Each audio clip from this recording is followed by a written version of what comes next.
So this was perhaps the longest it has been between uploads on this channel since we took off, like what, 7 years ago on this platform, the first 7-day gap between uploads.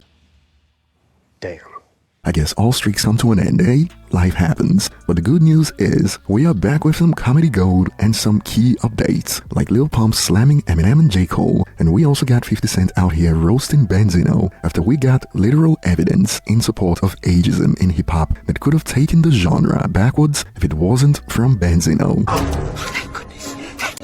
And we also got an update on Joyner versus Skepta, which we'll get to later, that begs the question, did Skepta just pull off a more successful version of what Drake tried to achieve with The Heart Part 6? And starting with Lil Pump, he provided some comedy gold for hip-hop fans on social media just days ago when he posted this on Threads. 10 years later, I'm still here, clown bomb dudes. F. J. Cole and Eminem, your prediction was wrong.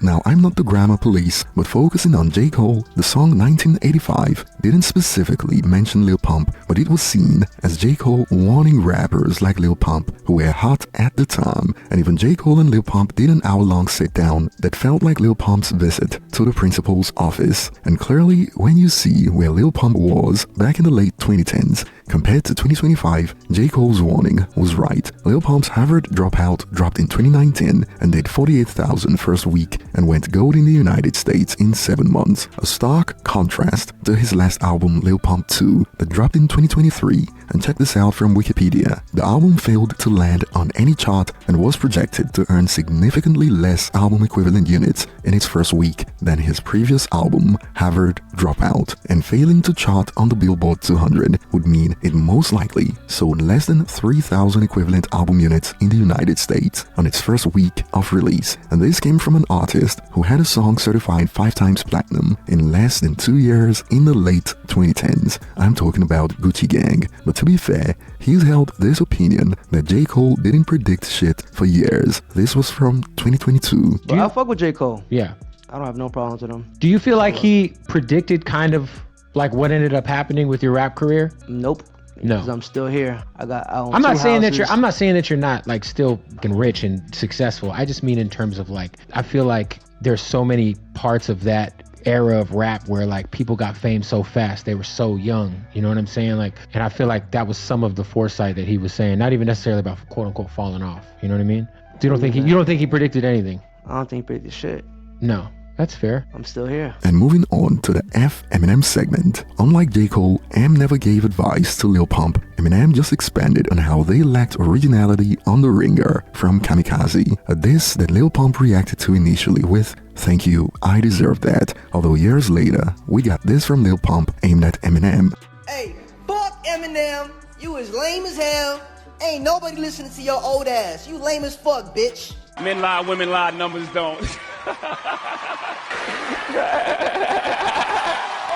Now later, he claimed he didn't even remember dissing Eminem in an interview with Fat Joe, but then years later, went on political rants, slamming Eminem a couple of times since then. And back to the latest episode of F. J. Cole and F. Eminem from Lil Pump. Pump's been getting cooked on social media for claiming he's still here. Still here? As he even dropped in 7 years, LOL. And since his last album failed to land on any charts, this is expected, to be honest. And some are asking, what is past falling off? Because that's where he is. But based on his music quality from the start, you could argue that he hit the lottery with hip-hop, and I believe that this is why he's deluded himself to believe that he's still here, because of what he was able to achieve with bottom-of-the-barrel talent levels. I didn't really care what people think about me, because at the end of the day, they're going to criticize, they're going to hate, they're going to say whatever they're going to say. And I did everything I wanted to do. I moved my mom out of the hood, moved my whole family out of the hood, my family straight. I don't got nothing else to worry about. I'm set. That is true, man. And whatever people got to say about me, they keep talking, but I'm still here. How many streams is this Gucci Gang at? It's like damn near 7 times platinum. It's about to go diamond. That shit's insane. I could have just dropped Gucci Gang and not dropped no more songs, and I'm straight for life. And you're still eating. And I'm still eating, baby. And moving on, after we got rappers over 40 killing it, destroying ageism in hip-hop, as we got the clips, Eminem and others still showing rappers under 40 that they got a long way to go, but Benzino decided to give us a reminder of why ageism existed in hip-hop in the first place, with this that caught 50's attention.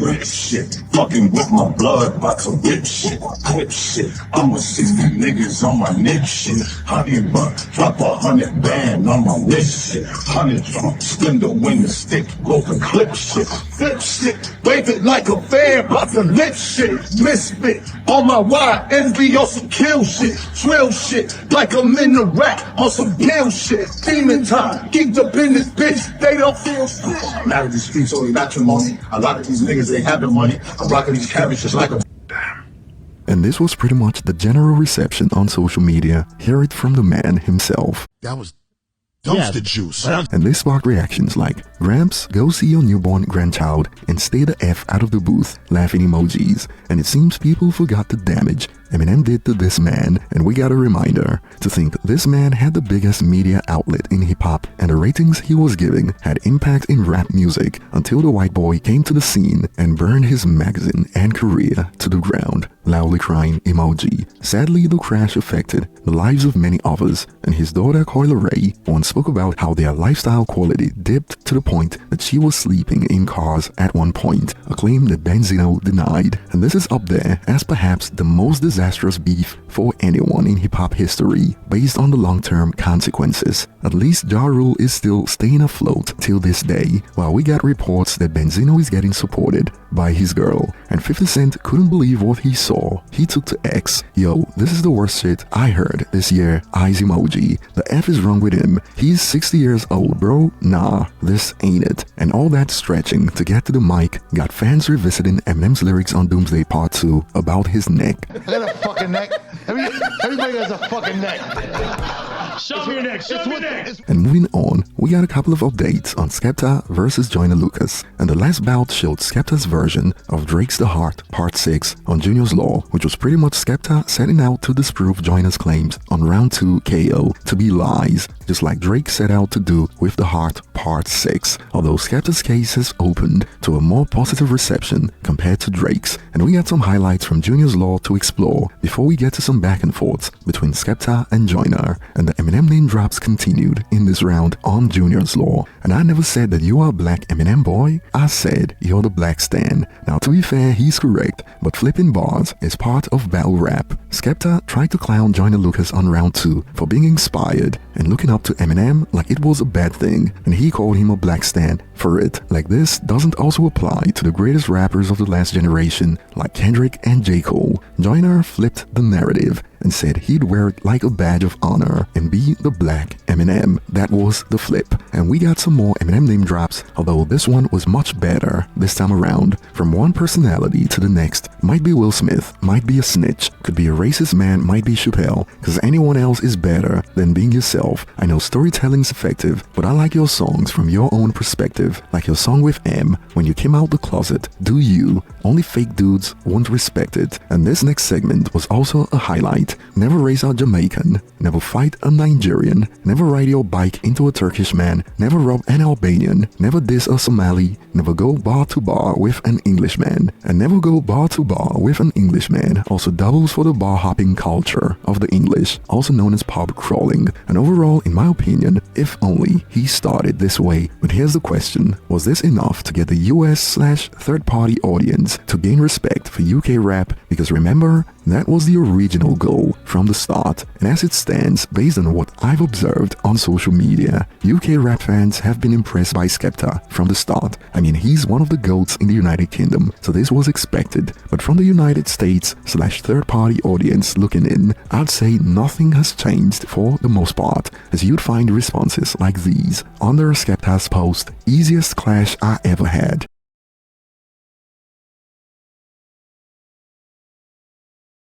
How the F is Joyner Lucas, you busted? The best lyrics across 3 diss tracks, skull emojis, and while in his corner, you can find takes like, you can hear the venom on these lyrics. One thing I have to thank Joyner for is lighting the fire in Skepta to take man's head off. Joyner was the first, but I think this version of Skepta can take anyone's heads off, which got this reaction. Do you actually believe this, or you just saying shit? Laughing emoji. Like you for real heard this song and thought it was tough? I am genuinely asking. Well, blame Drake for setting up the standards higher than it should have been when he claimed that Skepta was the best rapper in hip-hop overall, better than the United States and Canada, and some have concluded this was the best song from your drops, but not the best diss at all. Like nothing hit, no old moments at all. Come on man, I'm disappointed. Now these were some of the more popular takes on the Skepta's post, and even Joyner has since reacted in a couple of posts, which we'll get to in a moment. And right now, nearly all the positive reception came from accounts that got UK locations on X. Like this for instance, oh my god, he killed him, ring the bell, it is over. Location as predicted, the United Kingdom. Holy F, this is crazy.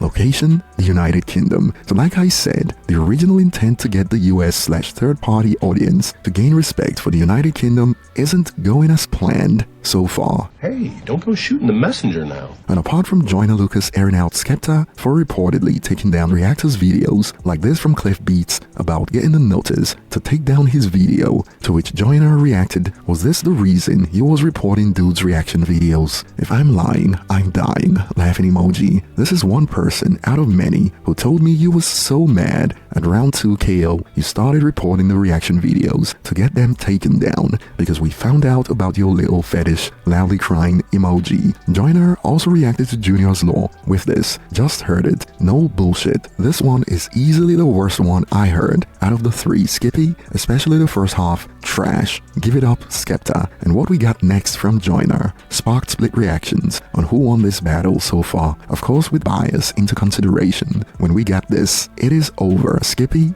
ADHD 2 out now bruv, try Trinidad James or something. Skull emoji at Skepta. So I'm over here minding my business, living my best life, and I guess Skippy dropped a new song.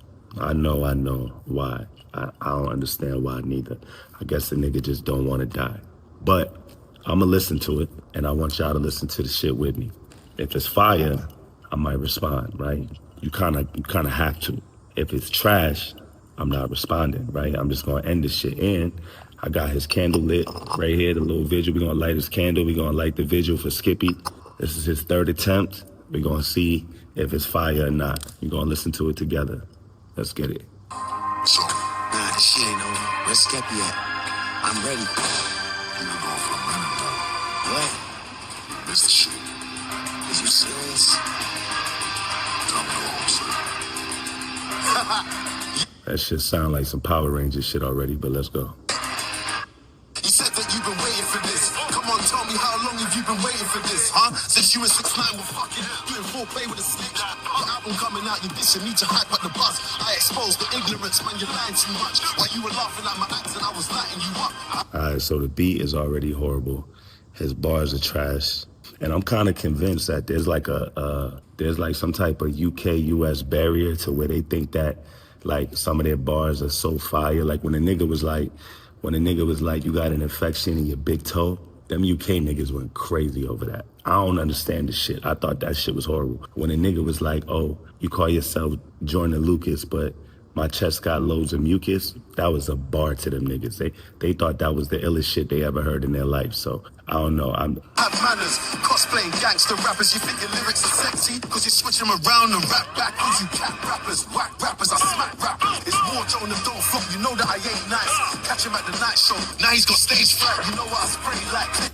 Catch him at the night show, now he got stage fright. And he even dropped the beat like that was a bar. But alright. It's loaded, hit him with cannons from the Arsenal, he ain't seeing daylight. Or do it hands-free, no DNA. I holler at my hitman, he can hit you from 20 feet away. But it's a horror movie if he pulls out the shot. You ain't scaring anybody, man, this clash was a piece of cake. You think you're seeing Skippy today? I'm Nicolas Cage, gone in 60 seconds, no minute made. But I got the juice now, Joyner. Gone in 60 seconds, no minute made. These are the bars that this is what they think is fire over there. Nah, man. Ooh, we're failing as a people. These are the bars that this is what they think is fire over there. I don't understand this shit. But we just gonna go ahead and we gonna light this nigga's candle. Rest in peace to Skippy, my boy, in it. He tried, it didn't work. I think I proved my point. There's no, the UK, US shit, I don't give a fuck what Drake talking about. The UK ain't fucking with US when it comes to this music shit, when it comes to this lyrical art form. You niggas got this shit from us, nigga, you understand? And it's over, my boy. You tried 3 times, it's not it. Let's move on now, Skippy, all right? So everybody bow your heads, say a prayer to Skippy, and it.